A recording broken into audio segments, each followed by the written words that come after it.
प्रतिष्ठा प्रदान करता है और उसके द्वारा कही गई बातों को लोग ध्यान पूर्वक सुनते हैं। द्वितीय भाव में अगर बुद्ध का द्वितीय भाव देखा जाए तो इसमें बुद्ध जातक को बुद्धिमान कुशल वक्ता, ऐसा जातक खोया हुआ धन प्राप्त कर सकता है, अचानक धन प्राप्ति के योग बन सकते हैं, गीत और संगीत में प्रतिष्ठा मिलती है। इन लोगों का बुद्ध ग्रह दूसरे भाग में होगा, इसलिए संगीत के मार्ग पर आए। तृतीय भाग में बुद्ध अगर हो तो भाइयों में प्रेम बढ़ जाता है, व्यक्ति अच्छे निर्णय लेता है, व्यक्ति धार्मिक हो जाता है। चतुर्थ भाव में अगर बुद्ध हो तो इससे स्वाभिमानी बनता है,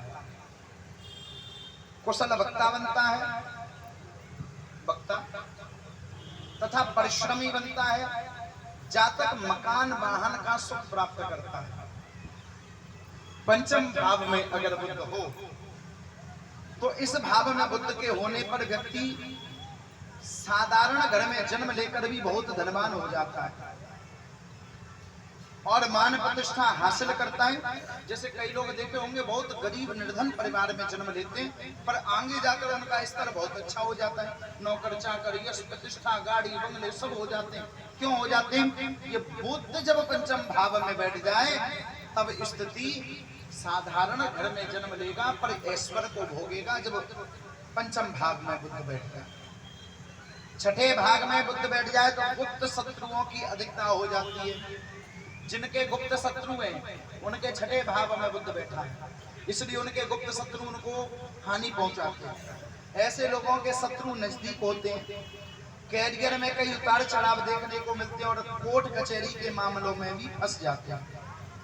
कब होता है? कौन सी स्थिति में? बुद्ध के छठे भाव का ये प्रभाव है। सप्तम भाव में अगर बुद्ध हो तो जातक को व्यापार के क्षेत्र में बहुत अच्छी सफलता करा देता है, दाम्पत्य जीवन सुखद रखता है, ससुराल पक्ष से सहयोग मिलता है और प्रशासनिक अधिकारी हो सकता है। अष्टम भाव में अगर बुद्ध हो तो ऐसे लोगों को स्वास्थ्य संबंधित समस्याएं आती हैं, जैसे चर्म रोग, एलर्जी, हड्डी का रोग, पेट दर्द आदि की समस्याओं से जूझना पड़ जाता है। कौन सी दशा में?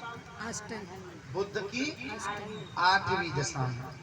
क्या प्रभाव होता है? लोगों को चर्म रोग, हड्डी का रोग, एलर्जी आदि आदि हो जाता है। नवम भाव में अगर बुद्ध हो ऐसा व्यक्ति धार्मिक, कुशल और अच्छे रोजगार वाला होता है।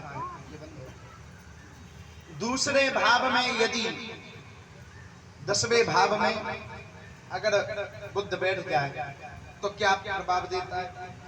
ऐसे व्यक्ति को मिलनसार बना देता है।